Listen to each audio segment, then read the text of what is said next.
Some weeks, sermons seem to write themselves and it's real easy. Some weeks, not so much. This was one of those weeks that it was not so much. The readings in the lectionary were, they were just a little odd. And, we're not stuck to the lectionary by any means or anything like that. I can preach whatever I want to preach. So I said, this will be a good week to come up with something else.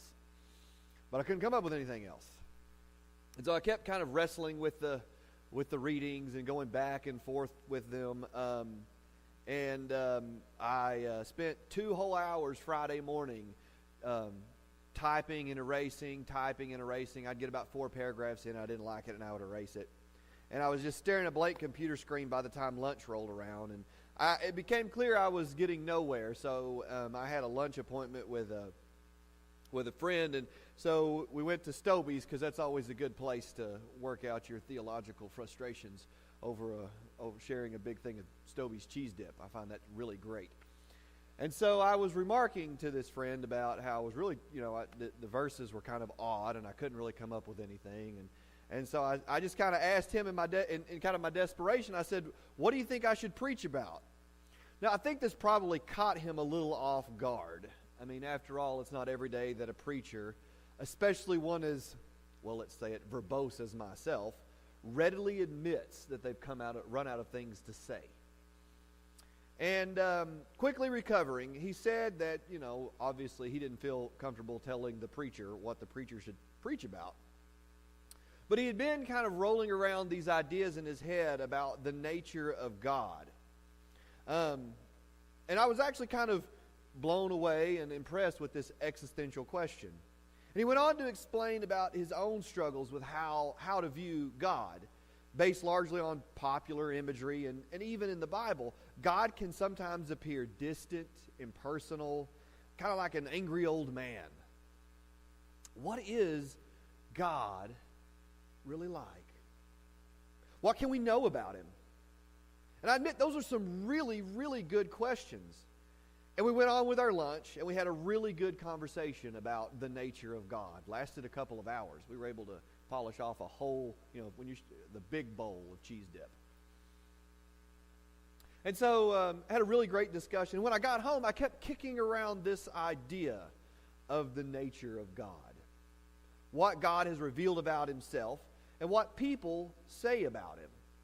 Because at the end of the day, we can speak all kinds of words about God and what we say we believe about God.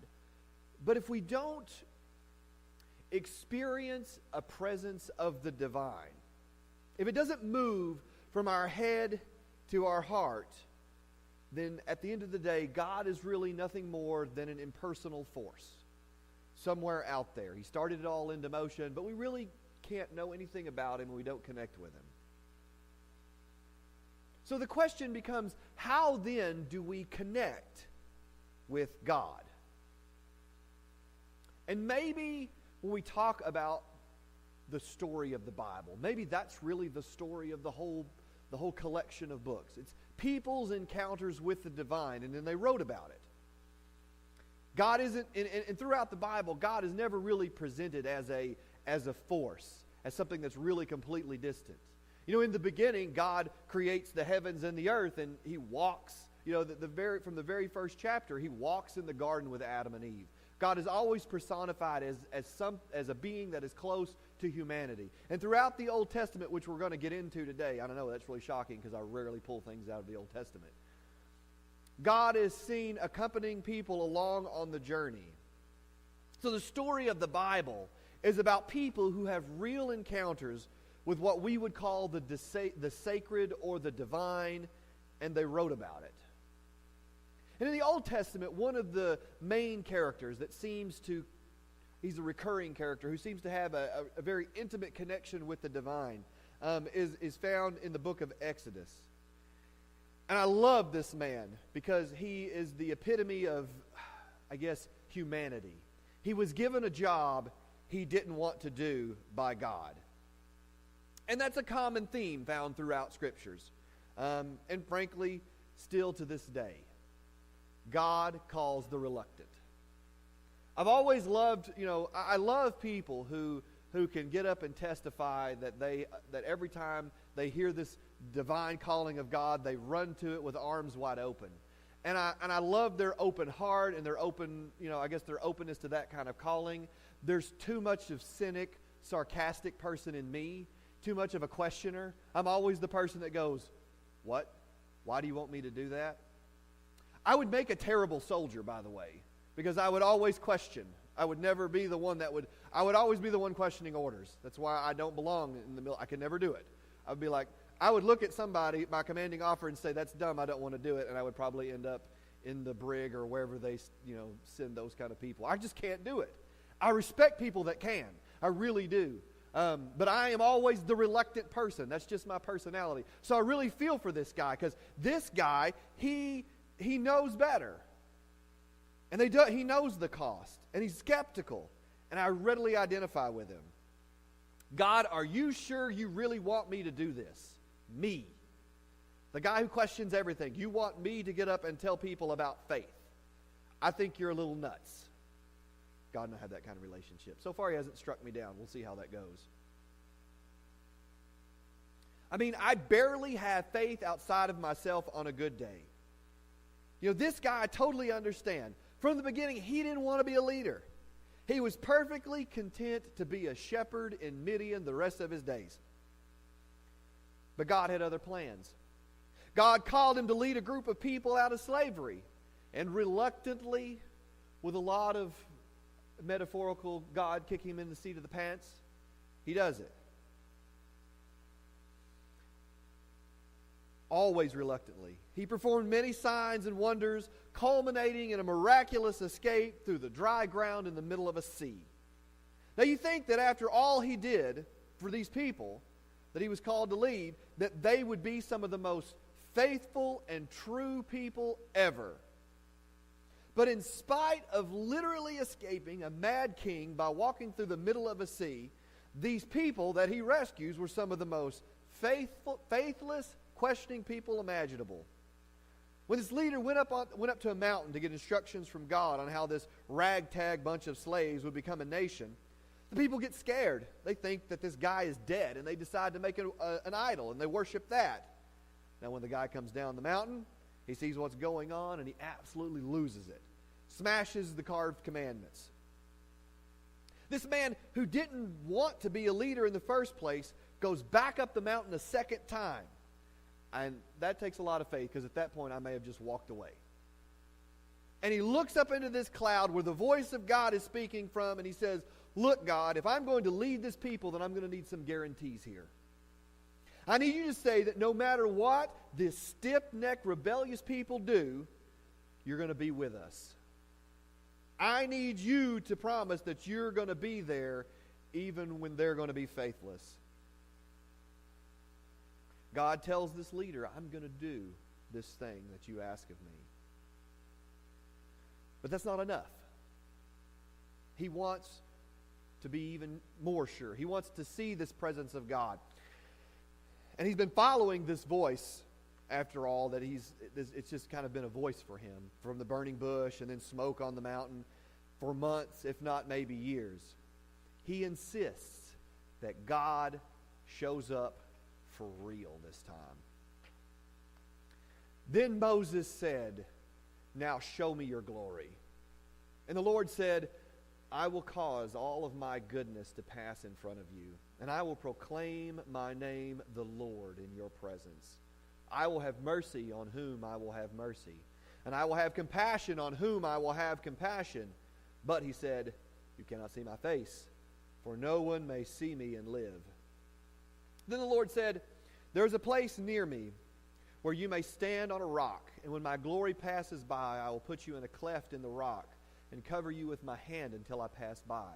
Then I will remove my hand, and you will see my back, but my face must not be seen. So, this is a trippy passage for today. Show me your glory. What Moses is asking here is for God to reveal his true nature to him. I think it's the true cry of everyone who has ever wrestled with a call or a belief in God. God, I need you to show up in a real way here. Now, my personal reaction to this story is that it must be real nice to be Moses. I mean, the man has already seen the burning bush, the pillar of smoke, and let's not forget all the lovely miracles / plagues, however you want to talk about those, that he worked against the Egyptians. Every time he asks for a sign, he gets it. Moses, and this is to cap it all off, Moses actually gets to get a glimpse of the glory of God, even if it's his backside. That's funny language there, isn't it? That's a whole other story. The real thing is that part of me is really jealous of Moses. I mean, I obviously live in a world where I don't get these clear black and white signs. I don't get clear, concrete appearances of God and all of his radiant majesty telling me exactly what to say and do. And I mean, I know occasionally Moses has to talk God down off the ledge from destroying the unfaithful Israelites, but at least there's some direct communication here. And because of this direct contact with God, Moses experienced an interesting byproduct of the encounter. When Moses came down from Mount Sinai there with the 2 tablets of the covenant of law in his hands, he was not aware that his face was radiant because he had spoken with the Lord. When Aaron and all the Israelites saw Moses, his face was radiant, and they were afraid to come near him. But Moses called to them. So Aaron and all the leaders of the community came back to him, and he spoke to them.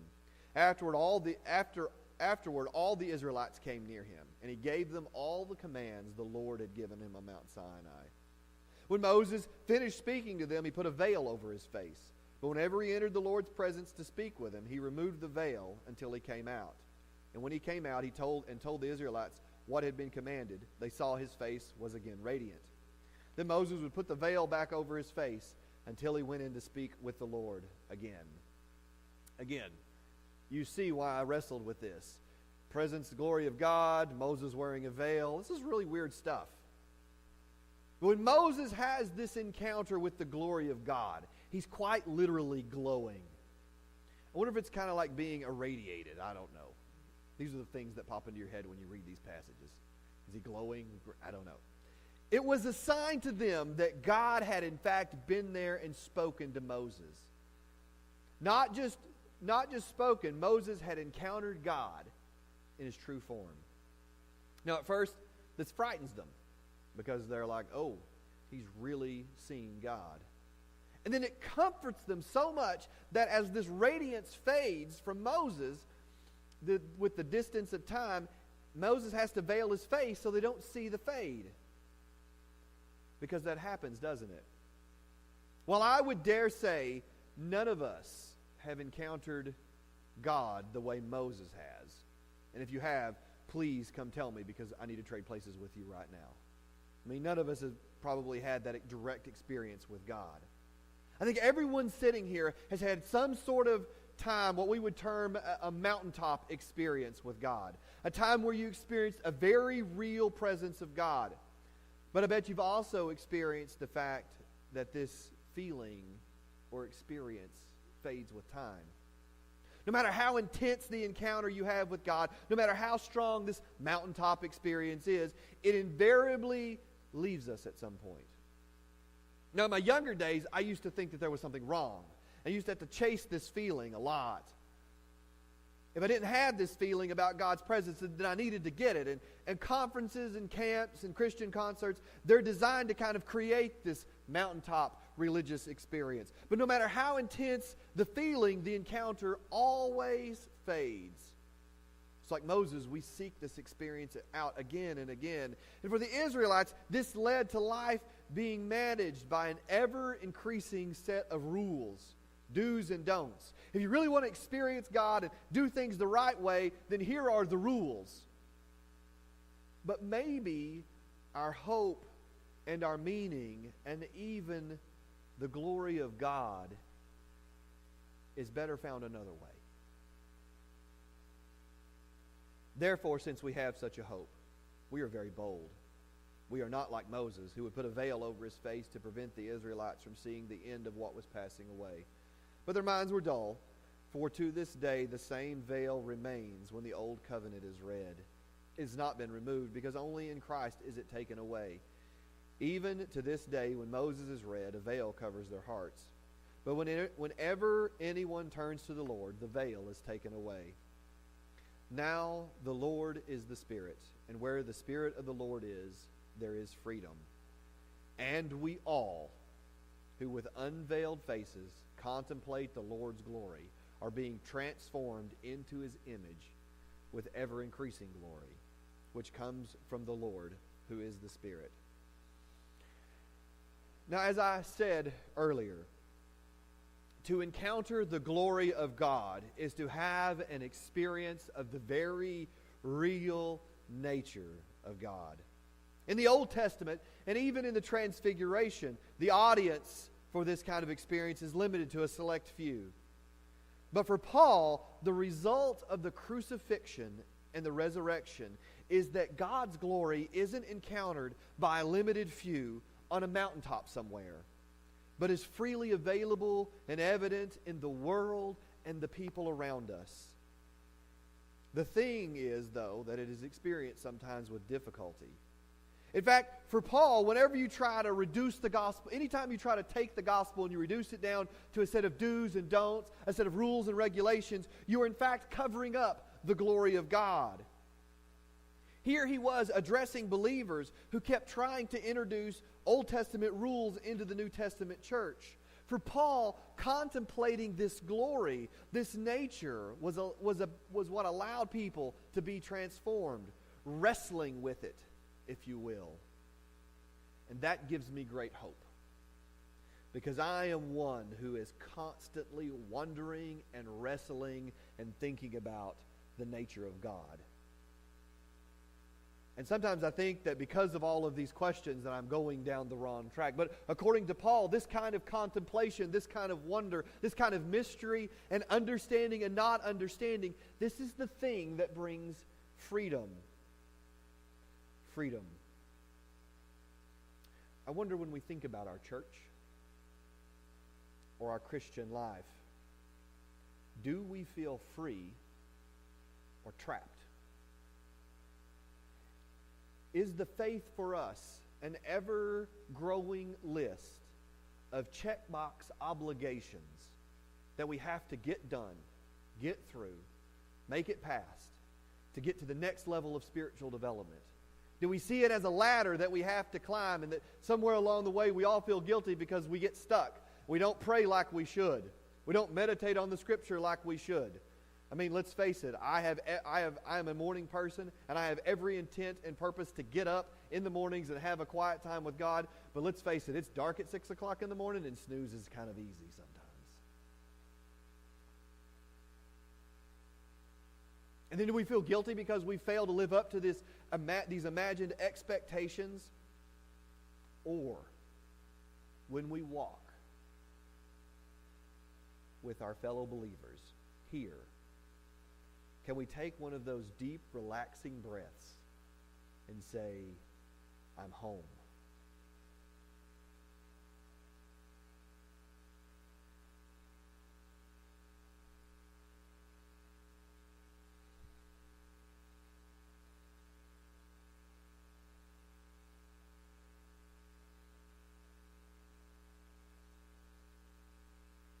That's the real power of the glory of God. A connection to the divine and each other. It isn't about rules or dogma, but a very real connection to the divine and to each other. Now, to be sure, this glory of Jesus is available every time we step back from the rat race and sit in the presence of God. Because, let's face it, we're not very good at this contemplation thing. There are too many things to do. The list is too long. And if we stop moving, then if you're like me, the list just gets longer. And yet, we're called to stop the frenetic pace from time to time. And if we don't, we implode. And even though the essence of God is still there, we can't see it because we're too busy being busy. That's why physically going to church is so important. It forces us to break away from those concerns. And most importantly, be with people and contemplate this essence of the divine we call the glory of God. At the end of the day, I don't need a mountaintop experience with God. I need your faces. When we gather and we sing and we break bread and we share our lives, you and I each bear witness to God's presence right here, right now. And while we may not receive concrete answers or rules or even direction on the decisions we have to make, we covenant to be with each other together no matter what. And that is the experience of the glory of God.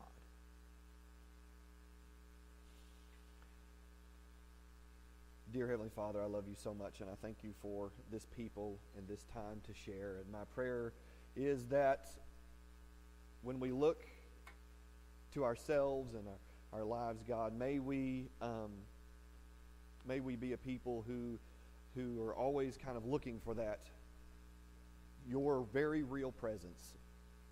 We don't have to find it in a flashy service or mountaintop experience, God, but every Sunday in the ordinary things, in the ordinariness of just being together as a church, and doing this week in and week out, may we experience your presence here among us. Amen.